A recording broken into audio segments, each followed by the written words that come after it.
5 seconds to go.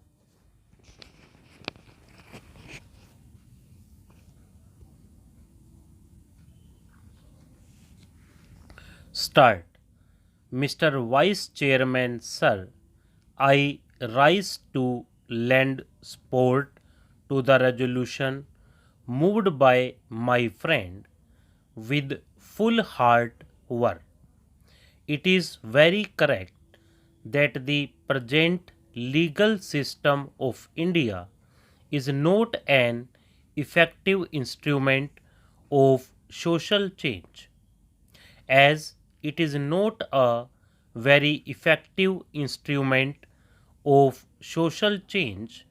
Naturally, it cannot provide social economic justice to the weaker sections of people, to the underprivileged people who form the majority in India. Sir, we all know that the old order change, yielding place to new. Change is the only unchanging thing in this constantly changing universe. It is not a very happy thing that although we attained independence in 1947, till today we are guided by Anglo Saxon jurisprudence. We all know that India is a socialist country and goal of socialism has also been embedded in our constitution. Can you achieve this socialistic goal through the present legal system? This is my question. I am sure none can give an affirmative answer. It is a very common complaint among the poor sections of the people of India, the downtrodden masses, the toiling masses, the people who cannot pay for costly litigation, that they are very scared of going to the court. First, they are ignorant, then, they have no money, they are very poor. The court of law for them is a sort of jigsaw puzzle.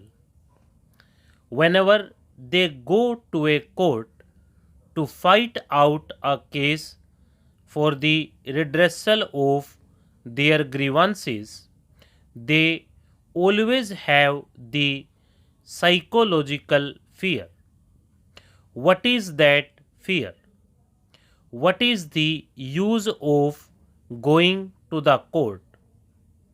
If I go to the court to fight out a case, for it will take 3 years to 10 years or maybe 20 years, who knows.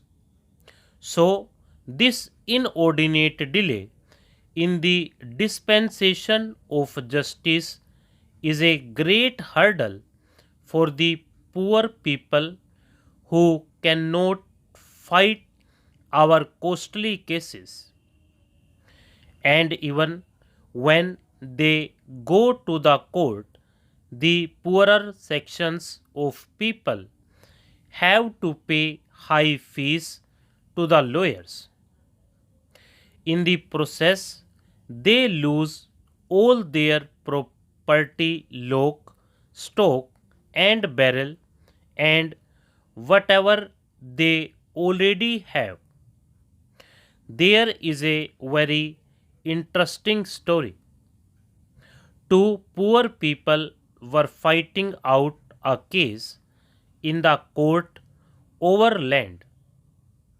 They had been paying fees to the lawyers for a long time. If a man gets justice after 20 years, what is the use of this.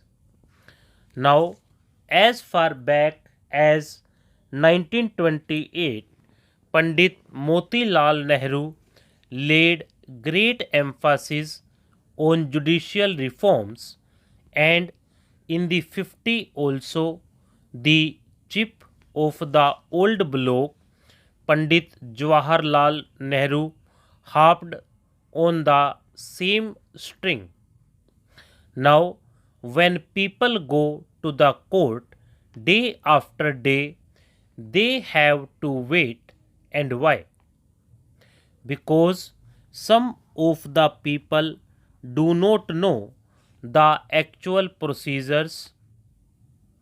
Some people are afraid of going to the court, and poor people have got a sort of sentiment that these courts are meant for the rich people, for the affluent section of the society, for people with money and fortune, and it is not meant for the poor.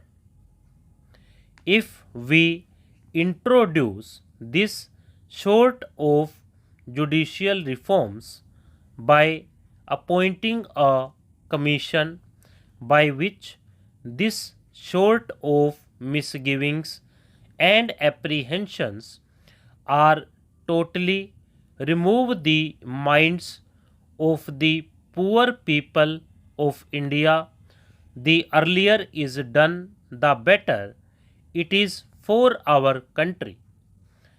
Now, when we speak in terms of separation of powers of the executive, the legislature, and the judiciary, all the pundits and all the scholars take part in this sort of discussion and debates, and all of them lay great emphasis on the separation of the judiciary from the other two.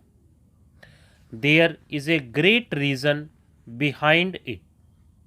It is very important to know that the judiciary must be kept separate from the executive and the legislature.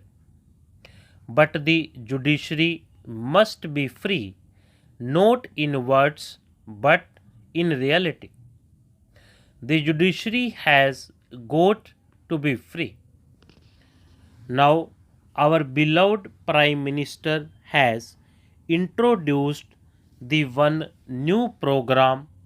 There are many schemes under this program, and I have found that under this one new program, lands have been distributed free to the landless people. But what happened the moment the new regime came? All the landlords came, swooped on them, and took away the lands, and those poor people did not get any justice anywhere. So, if justice remains just on paper, if justice is not carried into the field to the poor people of our country, what is the value of this justice? I do not find any meaning in it. So, justice has got to be made effective, substantial, and cheap, and its dispensation must be very fast. Now, I have gathered this knowledge that the National Law School of Bangalore has recommended that the law course should be for 5 years. I do not understand the reason behind it.